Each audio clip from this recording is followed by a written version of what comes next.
제가 세 가지 힌트를 드릴 테니까 마음속으로 한번 답해 보시면 되겠습니다. 세 가지 힌트, 세 가지 질문인데 어떤 교회를 말하는지 한번 맞춰 보시면 좋겠습니다. 첫 번째, 최초로 그리스도인, 크리스찬이라고 불렸던 사람들의 교회입니다.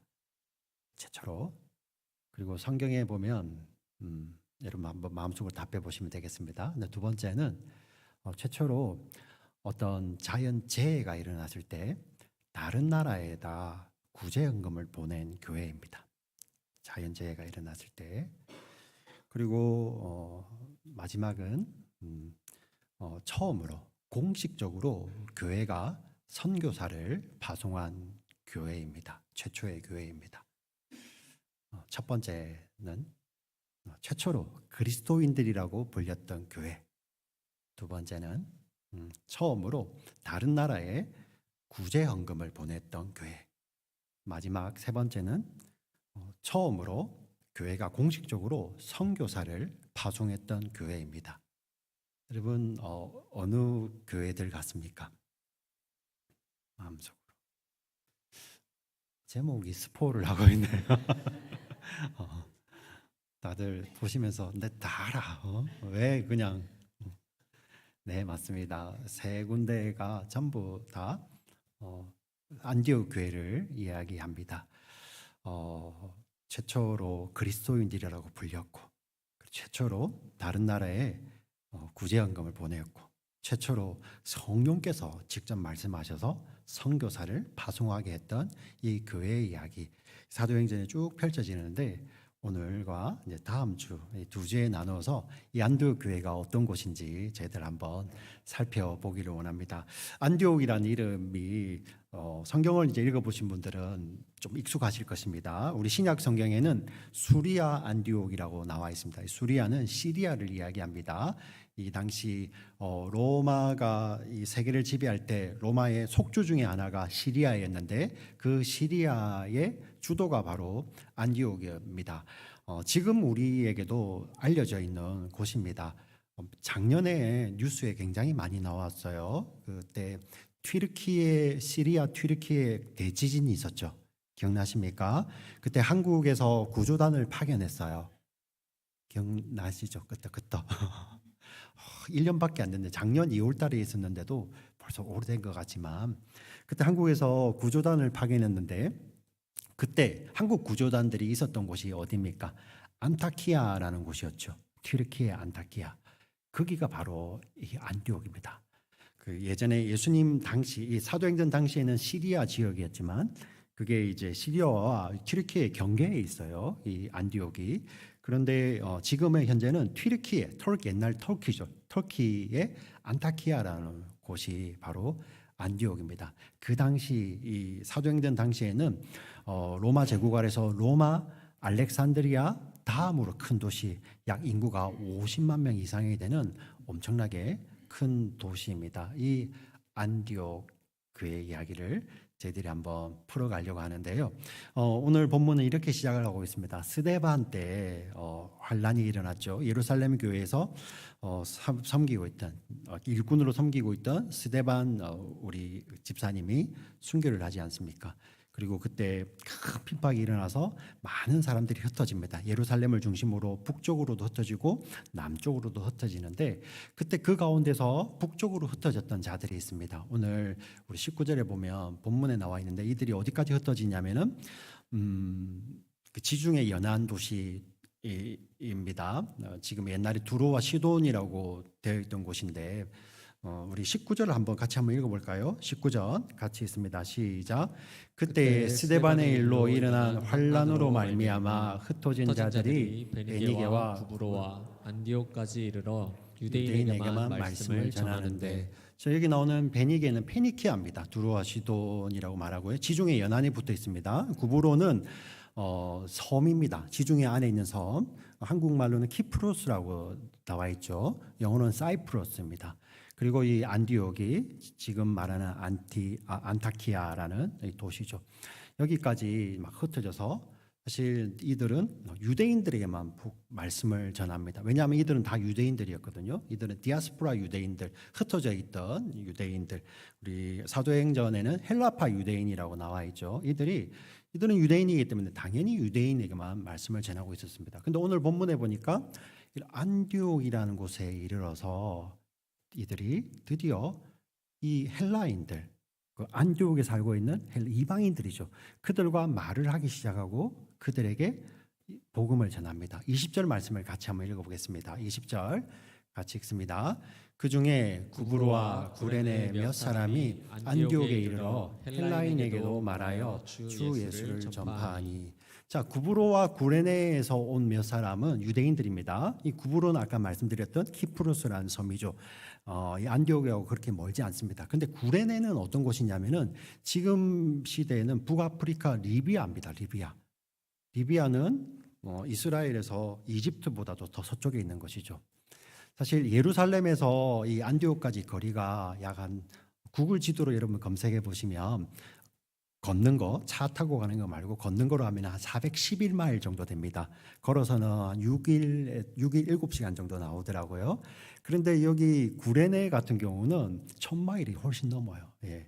근데 그 사람들이 사실 구브로와 구레네 사람들도 원래 예루살렘 교회에 이들도 명절 지키러 왔다가 그곳에서 예수 그리스도의 복음을 받아들이고 그 예루살렘 교회에서 함께 생활했던 사람들이 스데반의 환란 때 흩어지면서 여기 안디옥까지 와서 생활을 하는 겁니다. 근데 드디어 이제 헬라인하고도 이방인들하고도 말을 하기 시작하며 그들에게 주 예수를 전파합니다. 그리고 어떤 일이 벌어지냐면 21절을 같이 읽어보겠습니다. 시작.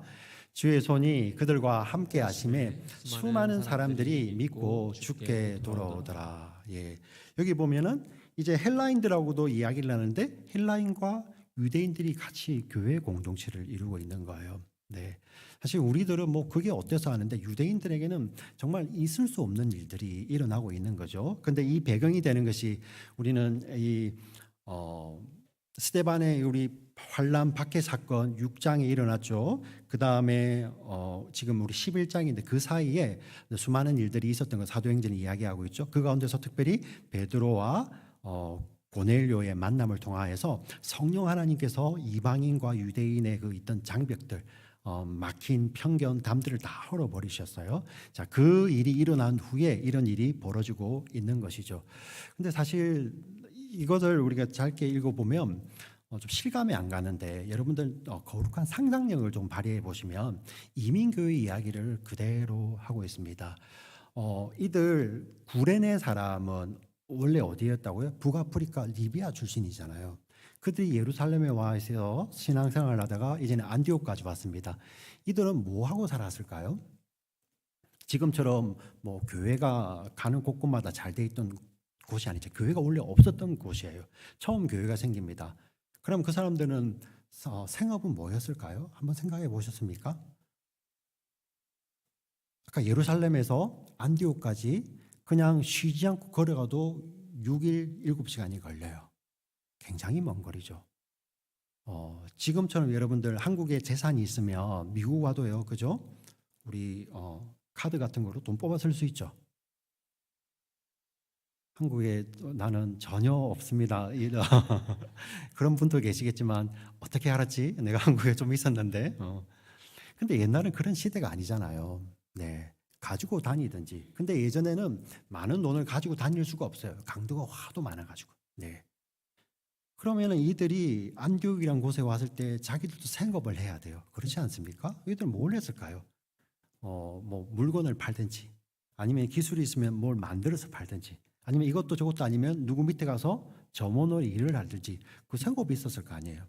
네. 안디옥에서 아니면은 조금 더 떨어져 있는 곳에 바다 쪽에 가서 배를 타든지 그런 생업이 분명히 있었을 것인데 성경은 왜 지금 그들이 헬라인과 말을 하면서 주 예수를 전했다. 말을 하는 것이 사실 일상이잖아요. 네. 이민교회를 경험하신 분들은 이게 어떤 말인지 잘 아실 거예요. 사실 이 안디옥에 머물렀던 이 사람 구레네에서 오고 또 구브로에서 왔던 사람들이 안디옥이라는 곳이 목적이 아닐 수도 있잖아요. 그곳에 정착하러 온 사람도 있겠지만 아니 어떤 사람은 지금 피하다 안디옥까지 왔는데 기회가 되면 또 로마로 갈지 또 다른 지역으로 갈지 모르는 사람들이잖아요. 그 이민교회하고 똑같은 거예요. 그냥 머물러 왔는데 그곳에서도 당연히 그들은 생활을 했을 것입니다. 자기들 생업을 먹고 살아야 되니까요. 근데 그 생업을 위해서 살면서 드디어 헬라인들과 이야기를 하며 그들에게 예수님을 전했다는 것입니다. 이민교회가 형성이 되고 있죠. 어떠한 목적인지는 모르지만 사실 근데 그 가운데서 나는 이곳이 정착지가 아니야. 정착지가 아니고 어느 다른 곳에 가서 나는 정착할 곳이 있어. 자, 그 사람들마저도 자, 그들은 미래적 사명이 있고 소명이 있는 자들이죠. 네. 자, 그 미래적 사명과 소명을 위해서 지금 안디옥이라는 곳에서 잠시 머무르는 있는 사람일 수도 있어요. 네. 그런데 성경은 뭘 이야기하고 있냐면 그들에게 현재적 소명과 현재적 사명이 있었다는 거예요. 네. 잠시 머물렀지만 그들이 그곳에서 뭘 하고 있었냐면 생업이 뭔지는 모르겠지만 그들의 주가 계셨죠. 예수 그리스도. 그들은 그 주에게 찐이었습니다. 그리고 그 주님과 함께 그들의 삶을 살아내며 그 말씀으로 그들이 살며 일상을 영위하는 가운데 헬라인들하고 말을 하고 그들에게 삶으로 주 예수를 증거하는데 성경은 주의 손이 그들과 함께 했다고 이야기를 합니다. 네. 우리 초창기 이민교회를 제가 말씀을 드리겠습니다. 초창기 제일 먼저 미국의 이민교회 초창기는 바로 하와이에 생겼습니다. 하와이 사탕수수 밭에서 일했던 초대 우리 이민자들이 그곳에서 모여서 교회를 이루고 살았어요. 생활을 하면서 주일만 모여서 교회를 이뤘죠. 그리고 서부 쪽 같은 경우는 캘리포니아입니다. 캘리포니아 지역에 그들이 오렌지 농장에서 일하던 사람들이 함께 주일이 되면 모여서 교회를 이루었습니다. 그런데 그들이요, 그 어려운 순간, 지금부터 한 100년 전이죠, 그죠? 100년 전 좀 더 되나요? 그때 그 어려웠던 순간에 그들이 사탕수수 농장에 일을 하다가 또 오렌지 농장에 일을 하다가 주일이 되면 교회에 모여서 예배를 드리는데 그 노동자들이요, 주일날 정장을 입고 왔어요. 정장을. 예. 불과 몇십 년 전만 해도 우리 한국이 그렇지 않았잖아요. 그죠? 100년 전입니다. 나라도 없을 때입니다. 근데 그들이 그런 노동자로 살면서 일상을 지내다가 주일에는 정장을 입고 교회에 모여서 예배를 드리고요. 그들이 그 사탕수수 농장 그리고 오렌지 농장에서 이렇게 일하면서 모았던 그것을 이 대한민국 이제 나라 잃어버린 조선이죠. 거기에 보냈습니다. 그 헌금을 가지고 그게 독립자금으로 쓰였죠. 그게 이민교회의 시작입니다. 우리 탈라시는 어떠했습니까? 네.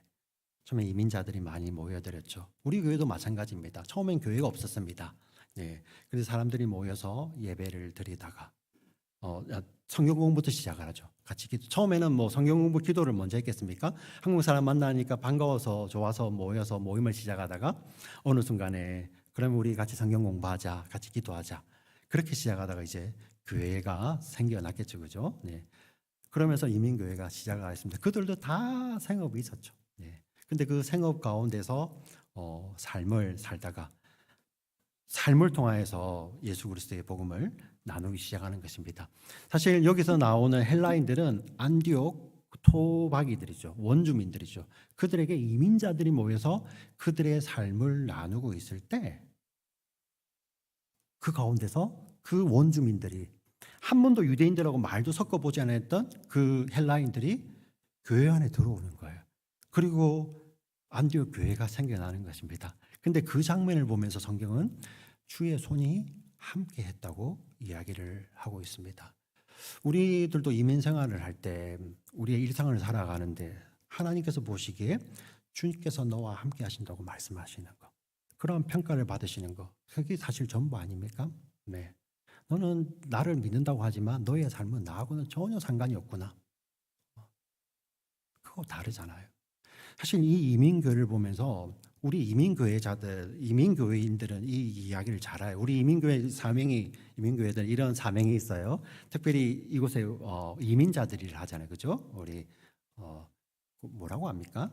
이게 방문한 자들 말고 우리 이민자들을 교포라고 합니까? 우리 가운데 이런 사명이 있죠. 한국에서 오신 분들이 정말 아직 그 한국에서는 교회 생활 잘 모르시고 기독교를 잘 모르시는 분들이 이 탈라시 이민을 와서 우리 교회를 만나고 이곳에서 그리스도의 사랑을 많이 가지고 다시 돌아가셔서도 좀 믿음 생활 잘 하는 거, 이게 이민교회 우리 사명이라고 우리 성도님들 그런 마음 사명을 갖고 있어요. 할렐루야. 아멘. 그런 사명이 있습니다. 근데 오늘 본문에 보니까 성경은 그러한 사명도 있지만 그와 반대되는 사명이 있는 거죠. 어떻게 보면 잠시 방문하는 자들, 유학생이든 아니면 뭐 교환 교수로 오시든 아니면 그 공무원 이렇게 잠깐 파견 오시든 그 잠시 머무는 사람들이요. 그 머무는 사람들이 그 지역에 있는 사람들을 영적으로 막 깨우는 거예요. 예. 우리가 이 착각하고 살면 안 되는 거죠. 이민교회라는 것이 두 가지 사명이 있는 거죠. 교포 계시는 분들은 그 교회를 이렇게 지키고 믿음 안에서 생활할 때 잠시 방문하시는 분들에게 예수 그리스도의 복음을 전하는 것이 사명이, 그게 바로 현재적 사명이잖아요. 그런데 우리 잠시 방문하시는 분들은 현재적 사명보다도 늘 미래적 사명, 미래적 소명에 초점을 맞추고 있죠. 네. 내가 돌아가면, 아니면 내가 학위 마치면, 아니면 내가 이걸 끝나가면 거기서 내가 뭘 할 것이라는 그러한 미래적 사명에 포커스를 맞추고 현재를 준비합니다. 그거 틀린 거 아니에요. 그렇게 하셔야 됩니다. 네, 그렇게 하셔야 되는데 오늘 본문의 말씀을 보니 그것만이 있는 것이 아니라 지금 그들이 몇 날을 머물든 며칠을 머물든 몇 주를 머물든 몇 달을 머물든 몇 년을 머물게 되든 그곳에서 하나님께서 보내셨던 그런 현재적 사명이 있는 거예요. 네. 그 현재적 사명으로 말미암아 그곳에 있는 원주민들에게 말하기 시작하고 그들에게 삶으로 예수 그리스도를 증거할 때 어떤 일이 벌어지냐면 그 모습을 보고 주의 손이 그들과 함께 한다고 말씀을 하시고 그곳에 있는 사람들이 주께로 수많은 자들이 돌아오는 것입니다. 할렐루야. 네. 우리 21절 말씀을 다 같이 다시 한번 읽어보겠습니다. 21절 말씀. 주의 손이 그들과 함께 하심에 수많은 사람들이 믿고 주께 돌아오더라. 네. 저는 이 말씀을 묵상하면서 아까 초창기에 말씀드렸던 이민교회, 그 하와이의 그 사탕수수밭에 일을 하고 그리고 오렌지 농장에서 일을 했던 우리 이민 1세대 그분들 도대체 어떻게 그랬을까? 정말 그 고된 이 하와이 상상을 해보십시오. 그리고 캘리포니아의 그 땡볕에서 그 오렌지 따던. 근데 그들이 주일만 되면 그들이 모여서 정장을 입고 아이들까지 같이 데리고 와서 예배드리는 그러한 삶의 모습을 통하여서 도대체 그들은 뭘 말하고 싶었을까요? 멀리 있는 조국의 어떤 독립을 꿈꾸고 다시 한번 세워지기를 꿈꾸는 그러한 거룩한 미래적 사명도 분명히 있었을 것입니다. 근데 그들에게 주어졌던 현재적 사명이죠. 그 자녀들을 양육하고 말씀하고 그리고 그들이 그 지역에 보냄을 받았을 때 그 지역에 있는 원주민들이죠. 우리 미국 사람들이겠죠. 그들에게 하나님이 살아 계시기 때문에 나는 이 일을 한다고. 나는 대한민국 그때는 나는 조선인이지만 동시에 나는 I'm a Christian. 그러한 현재적 사명으로 삶을 살아낼 때 그것이 우리나라의 독립의 기본이 되고 그것이 지금 현재 우리 살아가는 우리 후배 세대들에게 믿음의 선한 영향력을 끼치는 거잖아요. 우리 이거 잊으면 안 된다는 것입니다. 그들은 분명히 일상을 살았습니다. 먹고 살기 위해서 아마 치열하게 살았을 것입니다. 그런데 그들은 주님 앞에 찐이었어요.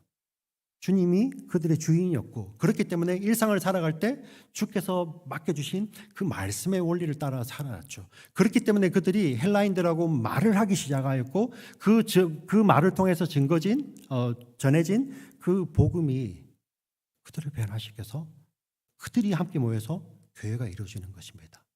그 교회가 안디옥 교회의 시작이었죠. 할렐루야. 네. 이 소식이 지금 예루살렘 교회 411마일이나 떨어져 있는 그 교회까지 소식이 전해집니다. 놀라웠죠. 와, 거기에 이제 이방인들에게도 복음이 전해져서 함께 교회가 이루어졌다는 그 소식을 듣고 예루살렘 교회에서 사람을 파송합니다. 바나바를 파송합니다. 첫 번째 우리 예루살렘 교회가 파송한 안디옥 교회라는 곳에 담임 목회자를 예루살렘 교회에서 파송을 하게 되죠. 우리 22절 말씀을 같이 한번 읽어보겠습니다. 22절 같이 읽겠습니다. 시작.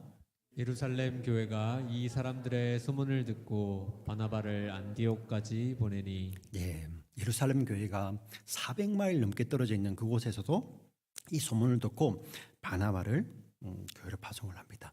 사실 우리 이민 교회들도 이러한 모습이었죠. 첫 번째, 물론 어떤 이렇게 목회자들이 어떤 곳에 가서 개척을 하는 경우도 있지만 우리 1세대 이민 교회들 보면은요, 성도님들이 먼저 모여서 이렇게 기도하고 예배드리다가 목회자를 이렇게 청빙해 오는 경우들이 거의 대부분이었죠. 자, 여기도 마찬가지입니다. 사람들이 모여 있는데 예루살렘 교회에서 파송한 것입니다. 이 바나바가 와서 깜짝 놀랍니다. 하나님의 그 은혜의 현장, 하나님의 주의 손이 역사하시는 그 은혜의 현장에 와서 깜짝 놀래죠.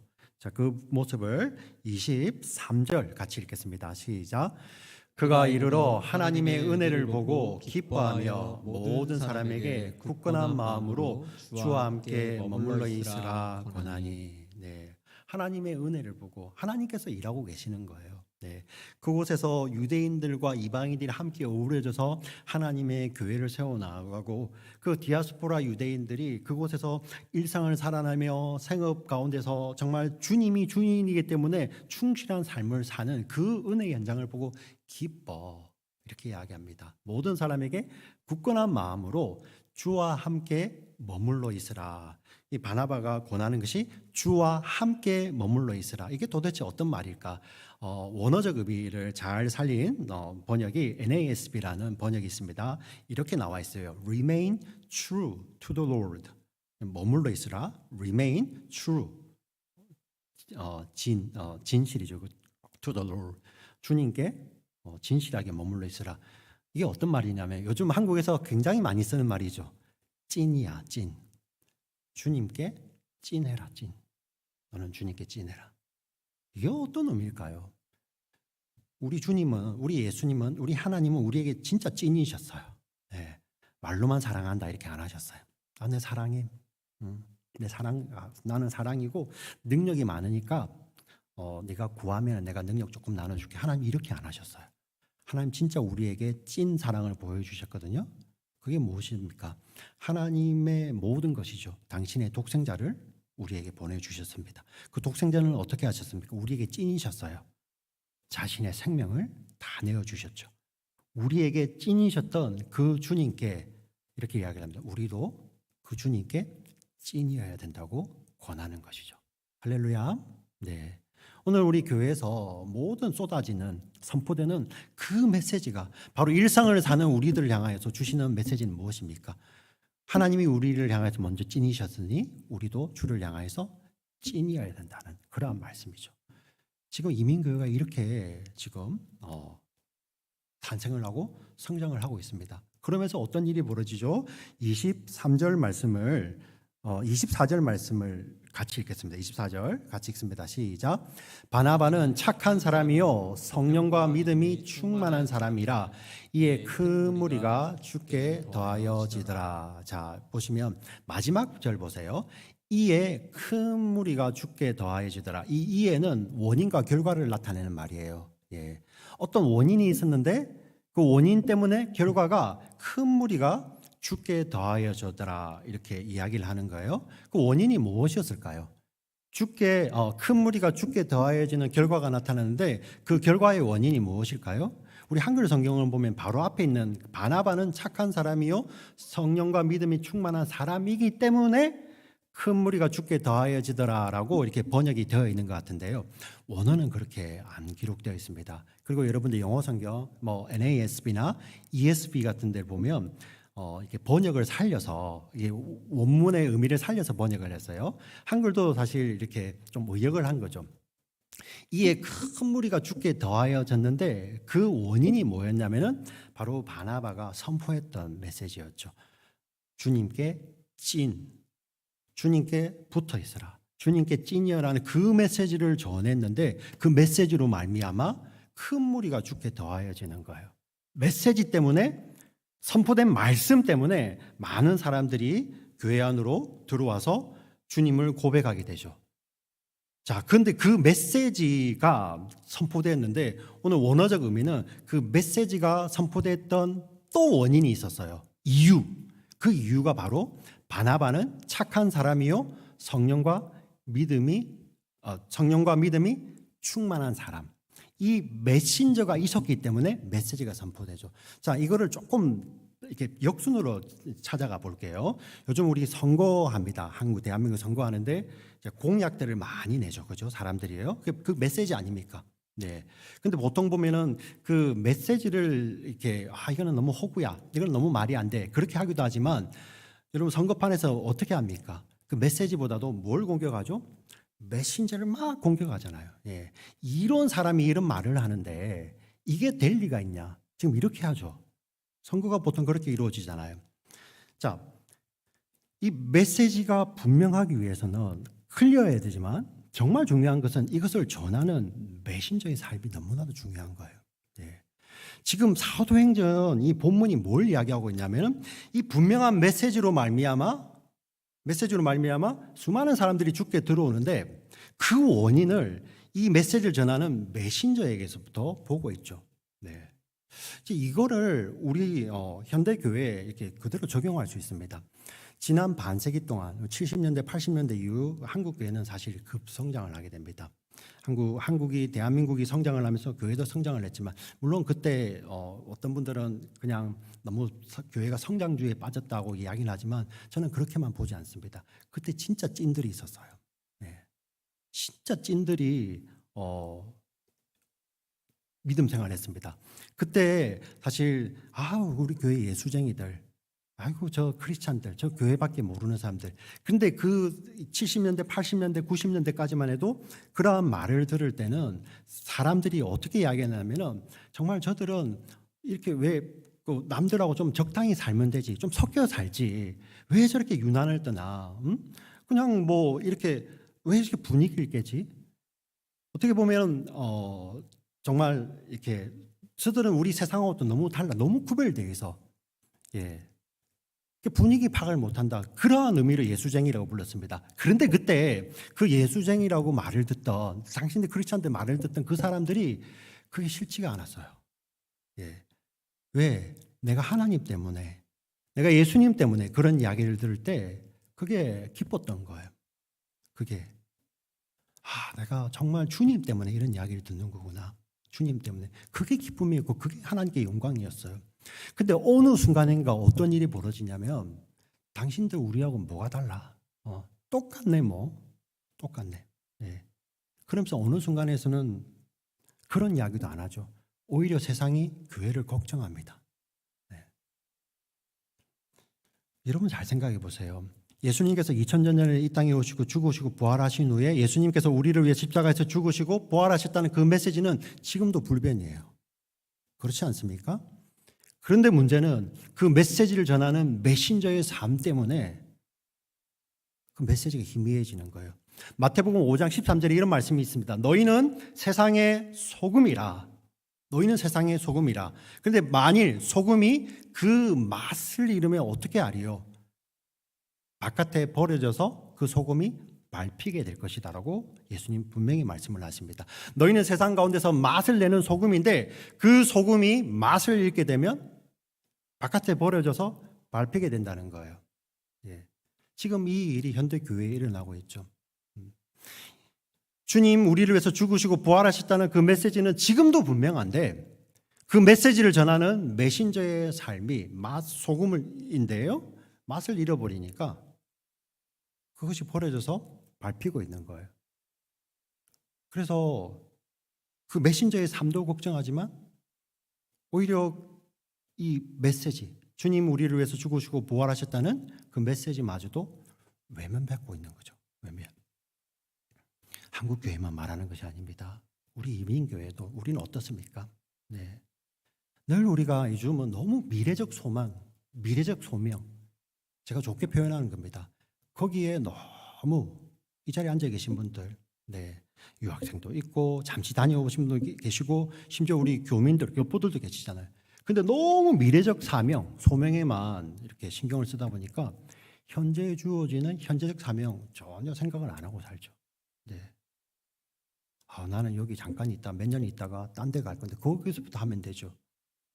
근데 오늘 이야기는 그 성경 이야기는 그렇게 이야기하는 것이 아닙니다. 지금 이 자리에 있는 우리들에게 현재적 사명이 있다는 것이죠. 그 사명을 잊고 사니까 마치 맛 잃은 소금처럼 여전히 교회 안에서 예수님 죽으시고 부활하셨다는 그런 메시지는 전하는데 그 메시지를 전하는 삶이 그 소금들이 맛을 잃어버리니까 메시지마저도 외면받는 것이 바로 현재 아닙니까? 네. 안디옥 교회 이야기를 오늘 이민교회, 탈라시 교회에 그대로 적용했으면 좋겠습니다. 하나님 말씀이니까요. 사랑하는 우리 지체들, 여러분들의 삶의 자리가 지금 앉아있는 삶의 다양성처럼 다 다를 거예요. 모양도 다르고 형편도 다르고. 네. 그런데 여러분들의 삶의 주인 대신 예수 그리스도께 여러분 찐이기를 부탁을 드립니다. 주의 이름으로 부탁을 드립니다. 예. 예수 그리스도께 찐이시고 그 우리에게 찐으로 주신 그의 말씀을 우리가 꼭 붙들고 살고 있을 때 하나님 뭐라고 말씀하시냐면은 너와 함께 주의 손이 함께 한다고 말씀을 하십니다. 우리 이민자의 삶 가운데서 우리는 2024년, 2030년에 어떠한 삶, 어떤 형편의 모습이 있는지 모르지만 주님은 뭐만 기억하실까요? 네. 우리의 직업을 기억하지 않으실 거예요, 주님은. 그런데 다양한 직업, 다양한 형태의 삶의 모습들이 있었지만, 생업이 있었지만, 그때 우리가 주께 찐이었는지 아니었는지. 여기 학생들도 계시잖아요. 전공도 다르잖아요. 주님 뭐 기억하실까요? 그 삶의 태도만 기억하시겠죠. 찐이었던 것. 네. 그리고 그때 주님은 뭐라고 말씀하십니까? 주의 손이 함께 한다고 말씀하시고요.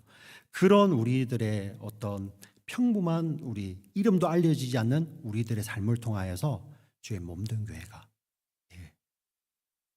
그 안에 정말 믿고 돌아오는 사람들이 가득하며 하나님께 영광을 돌리는 거예요.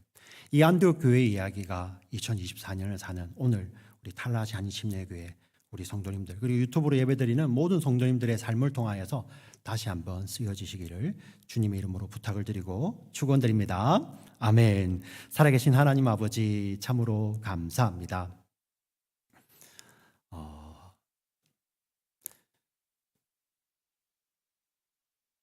2000년 전에도 역사하셨던 성령 하나님, 2000년 전에도 동일하게 역사하셨던 그 주의 손이 오늘 2024년 4월 7일을 살아가는 우리 사랑하는 지체들 삶의 현장 가운데서 그대로 이루어지기를 원합니다. 우리에게 맡겨주신 현재의 사명을 귀하게 여기며 우리 탈라시 한인침례교회가 주님 오시는 그날까지 하나님 정말 그리스도의 복음 들고 주께 찐인 삶을 살 수 있는 우리 교회 되게 하여 주시옵소서. 우리 교회 구성원 가운데서 이민자들도 있고 잠시 머물다 가는 유학 오신 분들 여러 형태의 모습들이 있지만 또 몇 년 후에 삶의 모습은 달라질 수도 있지만 현재의 삶 가운데서 현재적으로 주신 그러한 사명과 소명을 귀히 여기며 살아갈 때 정말 주님께서 우리에게 맡겨주신 그 찐으로서의 삶을 살아갈 때 주의 손이 늘 함께 하셔서 역사하시는 우리 교회 될 수 있도록 하나님 지키시고 인도하여 주시옵소서. 살아계신 우리 구주 예수 그리스도의 이름으로 기도드립니다. 아멘.